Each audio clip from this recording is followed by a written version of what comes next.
Don't film me. Don't film me.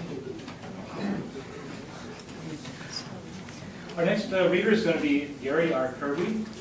Gary R. Kirby grew up in Cincinnati near the Ohio River, was lucky to always have woods in his backyard.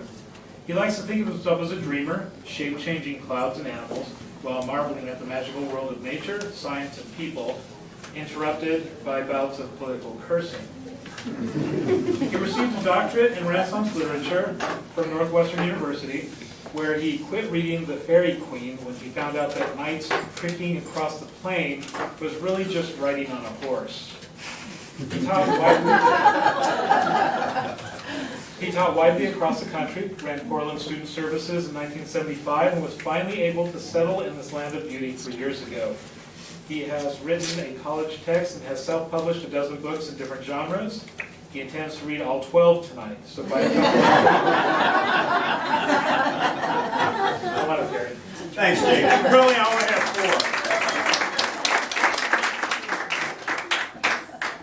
4. Thank you. I'll start right in on this. If you have any bio questions afterwards, I'll be glad to answer. Got some really heavyweights here. I'm a lightweight in the area, maybe outside the academic world. And I'm really honored to be here and like to thank like Tonya and Jake and Dawn and who else is in on running this great establishment. I'm missing somebody. Tina, did I get Tina? Adam. Thank you. I'm glad to be here. Thanks for that introduction, Jake. In fact, you read that so well. Would you take over here, sir, please?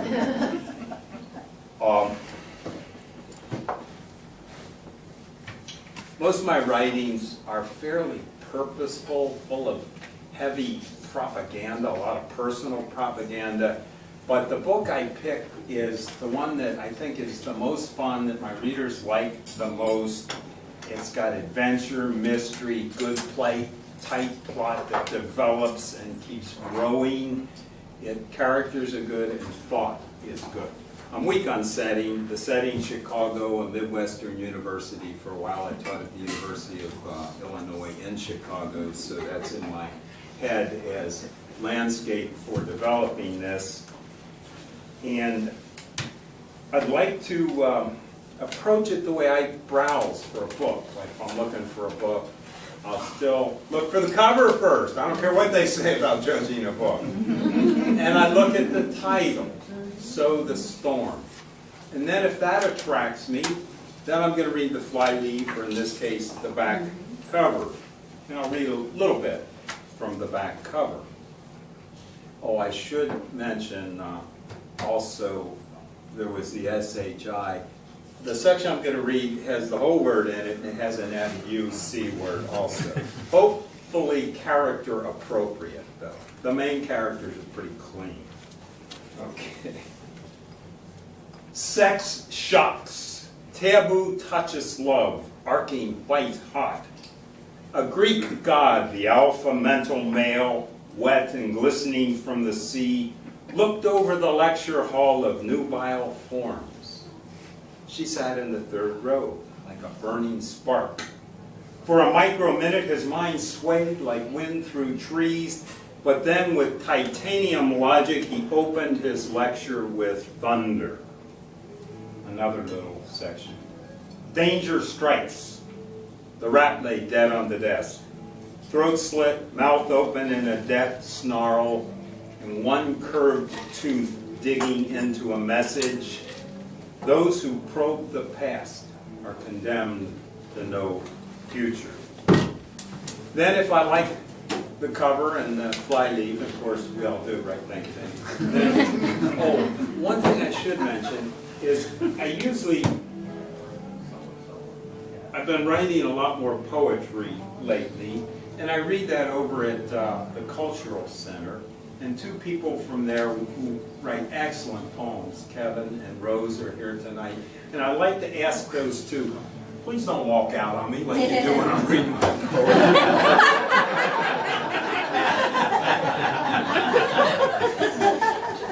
I'll pay for your dinner if you don't get it. And then after that I'll read the beginning, and that's what I'd like to read to you. It sets the two protagonists up and hopefully pulls you in. Professor Nick Nagel had been hired for his mind, but the students were right. He had a body. Nick knew that a sound mind nourished a sound body, I can read well, nourished a sound mind, so he kept his body whip-corded so that his mind might cut like a whip's tip. He stood silent. Only his eyes showed that he was pulling thoughts from the skies, forming in him into startling words. Think through life or be an ape. He stood silent. Only his eye, whoops, next. I better keep my finger where I'm reading here. Silence. Hurled at the head, his words hit the gut. Nervous rumbling began in the stomachs of the students, causing them to shift their weight on their thighs. Then from his white teeth flashed another dagger. Know yourself or be a pawn. The jagged words sliced their mental softness into anger, guilt, and awe. Then Nick lashed with the lightning of Zeus, be true to yourself or be a piece of scat. Silence. Few students knew what that piece was, but most knew from the rhetorical parallelism of ape and pawn that they did not want to be that piece of scat. Only a few knew that they had just been given the choice of being true to their thoughts or being a piece of shit. Nick's voice softened. Our thinking forebears, Socrates and Shakespeare, put those thoughts a little more politely, a little less viscerally. But if you're not ready to deal with those thoughts, you're not ready to deal with this course.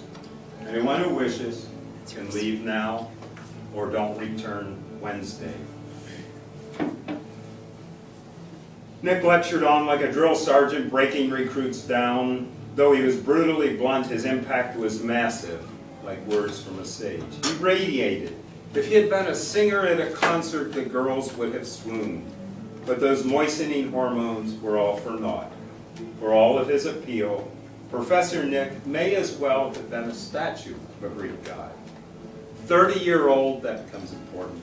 Pick it up if you were reading. Nick was sexually unassailable and unavailable. The next section is entitled 30 Years Ago. They picked her. Out of all of intellectual Boston, a city shining with bright young ladies, they picked her. 4 dozen eggs was the untraceable order wrapped in layers of money. The risk was acceptable. Her eyes dazzled, her lips flowed, her mind sparked cosmic thoughts. Her mind, what womb could have knit that cortex? 3.5 billion years her brilliance had been evolving. Her mother was the first woman to teach law at Harvard, and her father was a geophysicist at MIT who had melded plate tectonics onto the convection currents of the mantle. They picked her. Genius from Genii, 1600 on the SATs, 36 on the ACTs, valedictorian from Wesley. They picked the perfect brood hen, the matrix, the mother bee to lay their eggs. The monetary drones picked her as they sat around a parquet table as huge as a swimming pool. We'll give her a fertility drug and a second drug to make her sick enough to go to the hospital. Her follicles will spurt eggs like popcorn. We'll need someone there to catch them so they don't fall and break. Do we want all our eggs from one basket? The monetary drones laughed darkly. They picked him. Males were easy. Like fish, they snapped at the bait of sex. He arched under her and groaned as she deliberately sliced the skin of his shoulders. He felt a red line of pain, the pain of ecstasy. He rolled off her glistening torso, his back bleeding into the sheet. I fucked the tiger, he thought. His back felt fine, his body felt fine, even his brilliant mind felt fine. At 8, he had finished high school math and had placed second in the state of Wisconsin. By 14, he had graduated from Milwaukee School of Engineering and had entered Stanford's molecular bio department. By 20, with a PhD and 4 published papers, no one doubted his genius. Babbitt offered this bioengineering genius $175,000 to start. The naked woman, her skin perfect except for a small mole at the corner of her lips, walked toward the bathroom, crossing her legs tightly and taking short steps. She locked the door, took a syringe of plasma from her purse, rinsed out the semen which she caught in a Ziploc bag, then dropped the bag into a metal container in her purse that smoked with dry ice. She zipped the purse. As she returned to the side of the bed, the exhausted male turned his head and said, "Never had it that hard before. You're a three-figure leg." A huge smile lit the beauty mole sitting beneath her dimple at the corner of her mouth. 4 figures to be exact, she thought. An enjoyable $1,000. She sashayed towards him, all her womanhood pushing shining light through her lavender teddy, a smile lit the beauty mole near her lip. The youngest professor of musicology ever to teach at Juilliard floated down from bliss. Mark had begun memorizing, performing, and composing music while most children were trying to form their letters. His memory astounded. He played a piece once, and he knew it. All the history of Western music played in his mind. All his brilliance of frozen DNA stayed in her purse. She swayed tauntingly toward him. "What kind of sex do you like?" Prodigious prodigy at 26, he had 203 patents applied for. Enter the female protagonist. 30-year-old Jenny Archer sat at the top of the steps like a copper goddess. She had come late to Professor Nick Nagel's class, saw the seats full, and sat on the steps.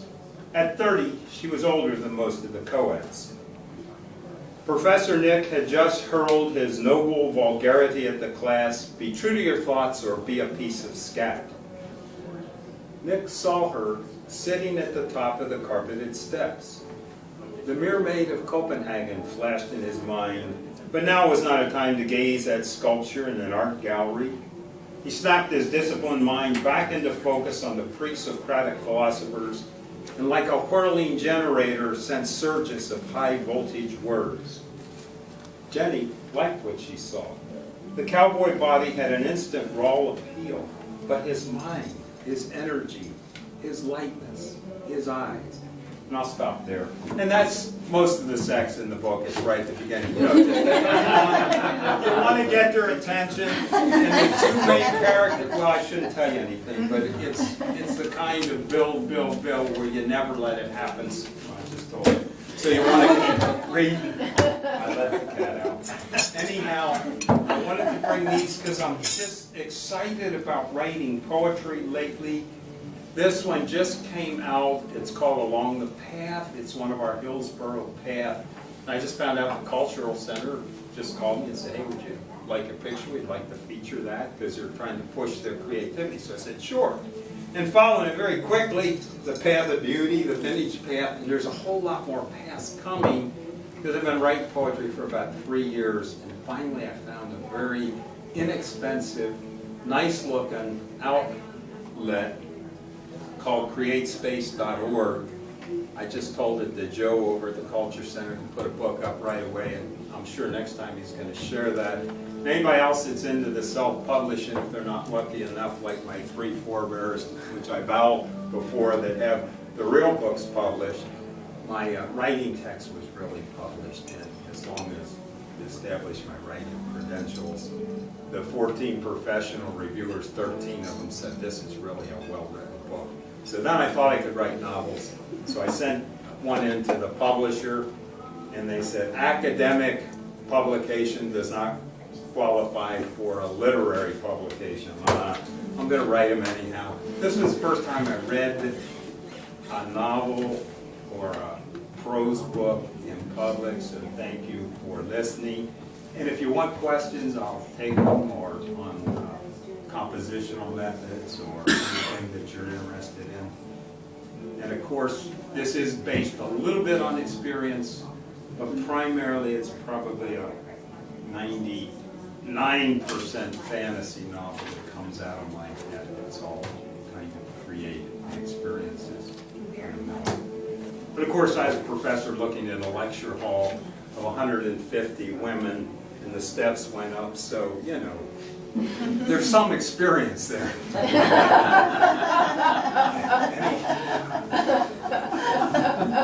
questions, anyone? Thoughts? Thank you for listening very much.